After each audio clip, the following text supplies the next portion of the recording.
Alright folks, once again welcome back to the channel. I just wanted to do a quick oil change video since I'm thinking I might take the bike out tomorrow. It'll be the first time this season, and I want to go ahead and change the oil. I unfortunately did not change the oil before I tucked it away for the winter. Bad on me, I should have done it because I did ride this bike quite a bit. The old oil is still in there, and it's not too bad for it, but eventually over an extended period of time, old oil has broken down. It's just become, I won't say corrosive, but it's bad to leave the old in. You want to get that crap out of there, especially if your bike's going to be sitting for a long time and get the new stuff in. So without further ado, let's get to the change. I did some pre-work this time because my last video was just all over the place. First, let's start off with the oil filter wrench. This is one of many variations, so is this one. It's the oil filter wrench. If you're having trouble getting the oil filter off, you don't necessarily have to be nice to it. I mean, you want this thing off, so you can crimp it, turn it, rip that filter off, and you'll be good to go. Fortunately for me, I have a 17 millimeter socket, and I have a 17 millimeter wrench with a ratchet on it that will fit nicely over my can-end filter. This is what I have in the bike right now. The new one comes with a nice 17 millimeter head on it, and it's also the same size as the oil drain bolt that's on the bike right now. So I'm going to change the oil on this bike without removing the fairings. I can just get in there good enough so that I don't have to take this whole bottom fairing off, and I'll show you how I'm doing that. All you need is a flathead screwdriver, which of course that's the one tool I didn't bring out, so I'm gonna grab that real quick. I gotta finagle around the wife's car because she decided to park in here today. All right, right it. So, grab my flathead. We're going to use this little guy to pop the fasteners on the trim of this bike. You just insert into that little notch there, twist left to right. Boom, she's out. There's also one under the body. Just one. I'm also going to move the GoPro down here in a second, get a good angle on it. So these guys, pop them out, and when you secure them back, you want to just pinch that closed. Push that through. It's a pressure clip. It expands these little legs and then keeps the trim nice and tight on the bike. Oh, is there two more? No. Okay, so I should be able to get in there. Yeah, just fine. So what I'm going to do first is I'm going to pop the oil drain bolt. Move the GoPro, just so you can get a good view, vantage point on the oil coming out of this puppy. So this little booger here is my oil drain bolt.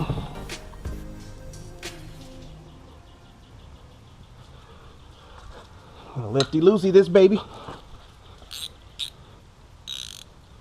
and hopefully it comes right off. Would be nice. Oh, smooth. So what I have is the magnetic oil drain bolt, and this little puppy is supposed to catch all the baddies that are floating around in your oil due to, you know, all the metal that's going in and out. Man, look at that. That is some dark stuff.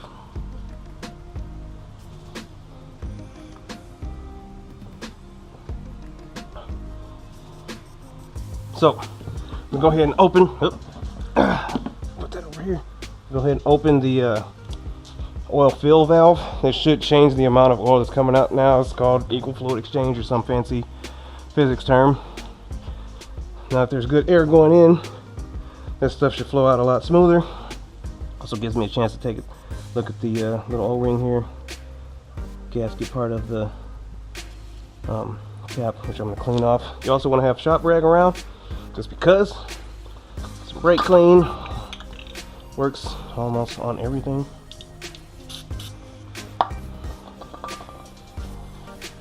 Clean that puppy off. Yes, it can be detrimental to rubber, but this rubber is not exposed to it very long, and it's got a multitude of oil on it. Just gonna sit it right there. Maybe not. How about I sit it on the towel over here, where it's supposed to go. I already got my oil set out, and I got myself a little funnel here. That way I can just pour it right down the funnel. The funnel actually does screw onto most oil.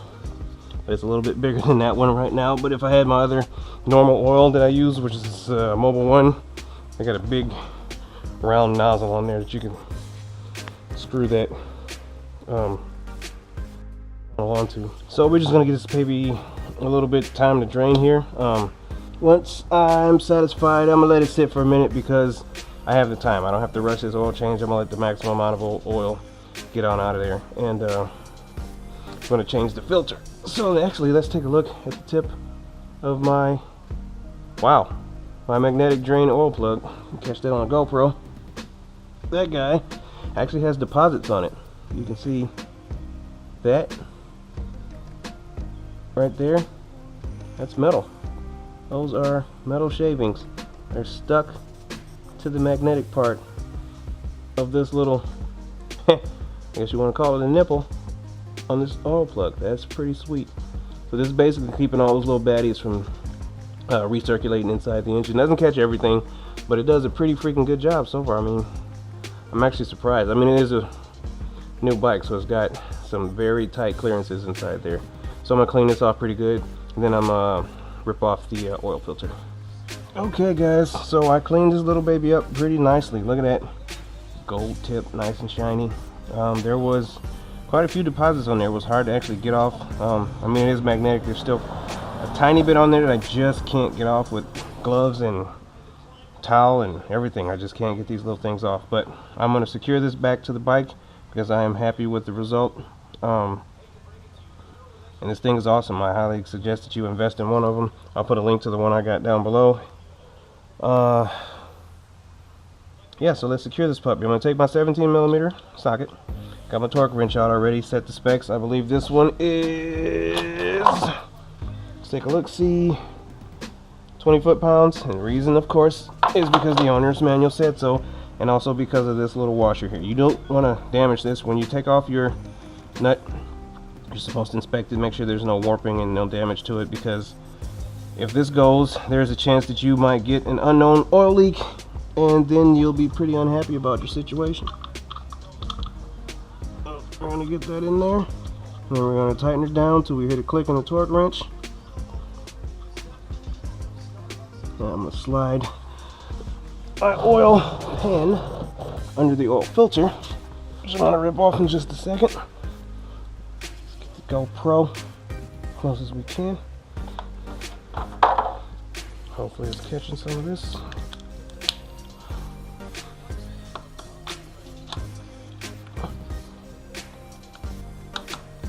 See, not a lot. Boom. You could have possibly over-tightened this. I could have over-tightened this and then caused a mushrooming effect in that washer, and then it'd have been bad juju. I mean, it'd have been okay for now because it'd have been a tight fit, but the next time you take it off, that mushroomy dome shape causes all kind of problems. Seen it happen. It's not cool. So now we're gonna rip off the oil filter.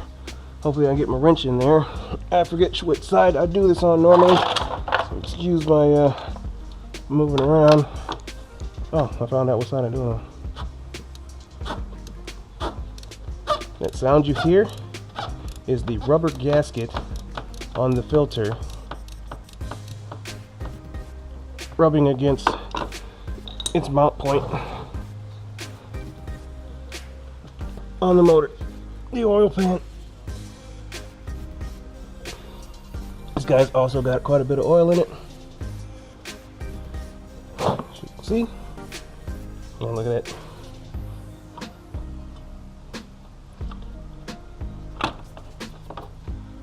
There she goes. So I'm gonna let that drain out for a little bit because it was sitting on an angle and there's oil just kind of leaking out of there that was falling out of the filter. And of course, I'll fast forward to the next point. Alright, now we're ready to put the filter on. So, got a brand new filter here. Sometimes they come with a plastic sheet on them, sometimes they do not. Depends on the manufacturer, how they want to run. So, some people don't do this, some people do this. This particular filter has that plastic sheet on it because it has a tiny little bit of lubrication on the ring, the O-ring gasket that goes in between the oil filter and the engine mount, where it mounts onto the oil pan. What this is for is ease of release and a good seal.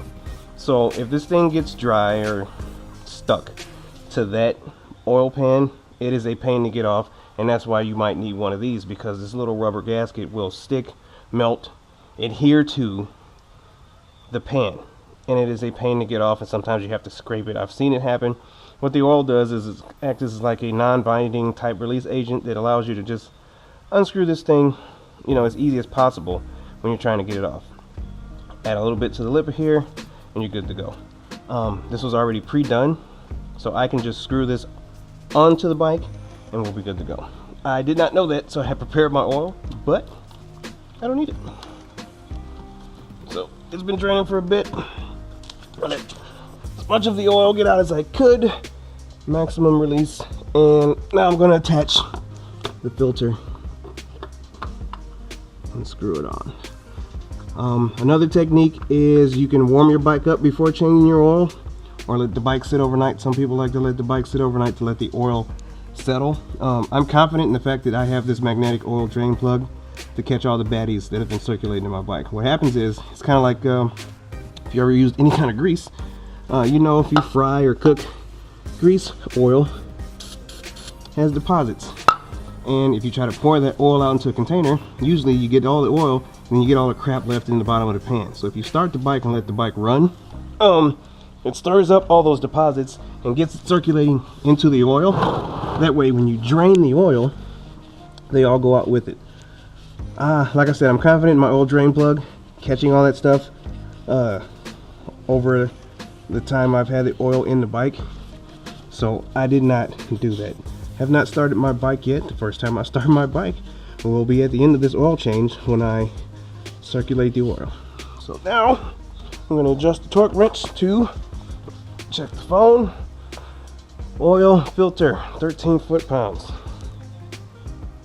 Should I repeat again why torque specs are important? Some people say hand tight and then a little tighter and then you're good to go. So I'm now at 10, 13, lock it in. That makes sense. I've seen it done on cars. I've done it on my car. But I'm also a numbers guy. I like to know that I did what I'm supposed to do correctly and I don't have to worry about fixing it again later. Also, whose hands are hand tightening this? And how tight? I can pick up certain heavy things, but for whatever reason, I have the weakest wrists on the planet. I can't turn or loosen a tight nut or bolt, save my life. So if I was to hand tighten this, it'd probably fall off in about a block. So I would not trust me to hand tighten anything. Alright, so she's seated. Is this thing too long? I have another torque wrench for this. Uno momento. Okay, smaller torque wrench. This torque wrench does foot-pound or inch-pounds and newton meters. So the newton meter conversion for this is 17 to equal 13 foot-pounds.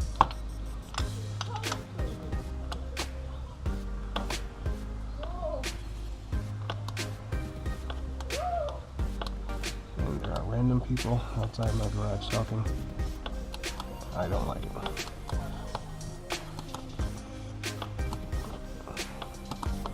So right there probably would have been hand tight for me, and I would not be in manufacturer specs. It's actually a bit tighter than I thought it was going to be. Plus I'm making tiny movements because I don't want to over tighten it, because even though the torque wrench breaks, it'll still allow you to apply force. Break by meaning that sound, not like break as in become unusable. So that is it. Torque wrench, oil filter, torque wrench, drain bolt, done. Oil out. Now let's pop some new goo in there. So this bike takes about 4.2 quarts of oil. I already got my funnel in. So what we're going to do is just we're going to pour and pour till we're good to go. Get nice, beautiful, clean oil.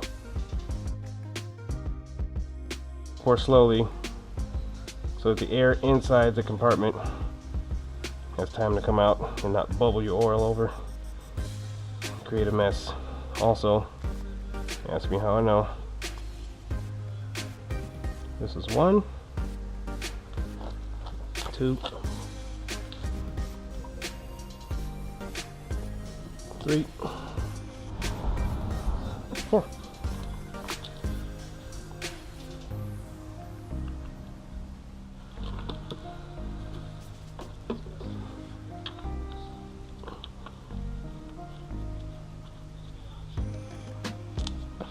All right, so bike is full. Now, one thing I forgot to address is the oil window.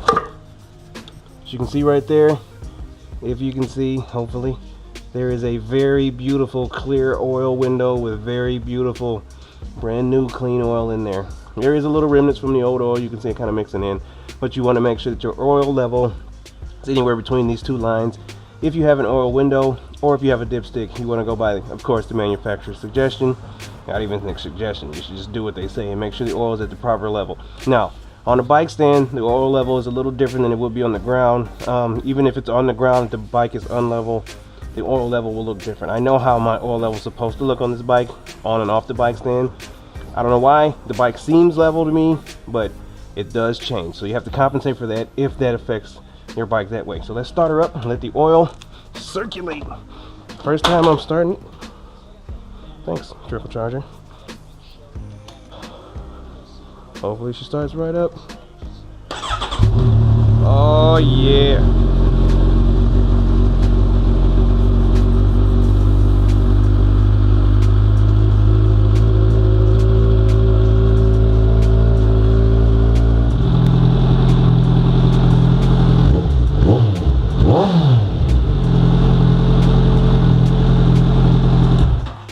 Nice. Oh man, it has been a few months since I've heard that sound. So what I like to do, I don't know if you've heard or not, if you can see or hear the difference in the video, is the bike starts very high idle, very high.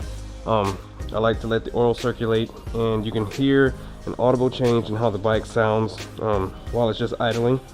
And it pretty much, I don't know how to describe it, seems to calm down. Starts at high idle, starts to lower itself, and then it has a lot smoother idle to it rather than that real jittery, I need lubrication type idle. The oil is flowing, everything seems to be really nice. You're going to notice some smells. That's just the oil burning off from places that it's not normally located, and the bike gets very hot very fast. Also, a lot of instruction manuals tell you not to start your bike while it's on a stand. The reason is because even in neutral, some reason, I don't know why, maybe one of you smart guys knows a lot more about bikes than me can explain, the rear tire does spin. So you could hurt yourself, you could catch something on the bike, like my charger here, my trickle charger that the bike's been sitting on all winter, could have got caught in that rear tire. I moved it, but it's just some of those things that if you're not paying attention to, you can cause yourself a lot of problems, or damage your bike, or hurt yourself. So I know that is a factor, and I prepared for it. So my bike did start on the stand. For anybody that's about to be like, oh, you're never supposed to start your bike on the stand, that's why I did that. Also, I don't know if anybody noticed, but another reason I have another tool out that most people haven't seen, this guy. You make mistakes.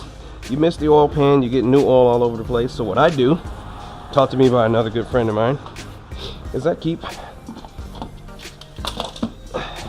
kitty litter. You can go to the auto parts store.